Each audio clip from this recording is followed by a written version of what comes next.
நான் ஜெயங்கொண்டு என் பிதாவினுடைய சிங்காசனத்திலே அவரோட கூட உட்கார்ந்தது போல ஜெயங்கொள்ளுகிறவன் எவனோ அவனும் என்னுடைய சிங்காசனத்தில் என்னோட கூட உட்காரும்படிக்கு அருள் செய்வேன். இது ரொம்ப ஓவரா இல்லது? என்ன சொல்றாருன்னா, இயேசு நான் ஜெயங்கொண்டு என் பிதாவின் சிங்காசனத்தில் உட்கார்ந்தது போல ஜெயங்கொள்ளுகிறவன் எவனோ, என்னன்னு அர்த்தம்? என்னை நம்பி கடைசி வரைக்கும் நம்பிட்டு இருந்தாலே ஜெயிச்சிருவான். ஜெயங்கொள்ளுகிறவன் எவனோ அவனும் என்னுடைய சிங்காசனத்தில் என்னோட கூட உட்காரும்படி அருள் செய்வேன்.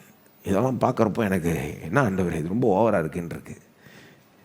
இதுதான் அவருடைய திட்டம். ஒரு நாள் இதை நடப்பித்தே காண்பிப்பார்.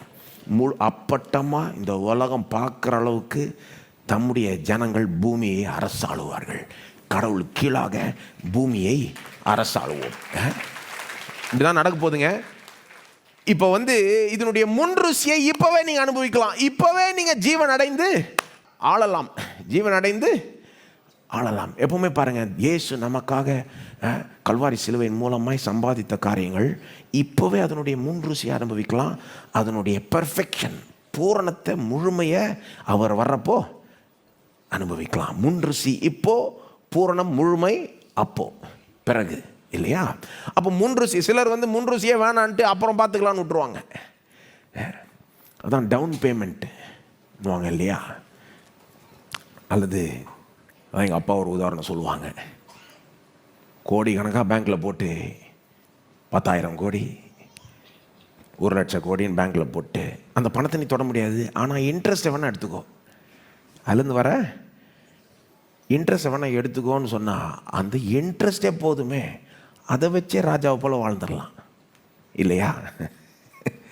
அது மாதிரி இயேசு நமக்காக சம்பாதிச்சதனுடைய முழுமை அவர் திரும்ப வர்றப்போ அதை முழுசாக பூரணமாக அனுபவிப்போம். ஆனால் முன்ருசி தான் அந்த இன்ட்ரெஸ்ட்டை போல். இப்போவே அந்த முன்ருசியை அனுபவிக்கலாம். சிலர் இதை தெரியாமல் என்ன பண்ணுறாங்க, பரலோகம் போன பிறகு எல்லாம் பார்த்துக்கலான்டுவாங்க.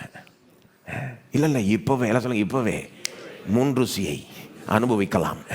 அதாவது இப்போவே ஆளலாம். வாழலான்றது மட்டும் இல்லை, ஆளலாம். ஒரு ராஜாவை போல வாழலாம். இதற்காக தான் இயேசு கல்வாரி சிலுவையில் மரிச்சார்.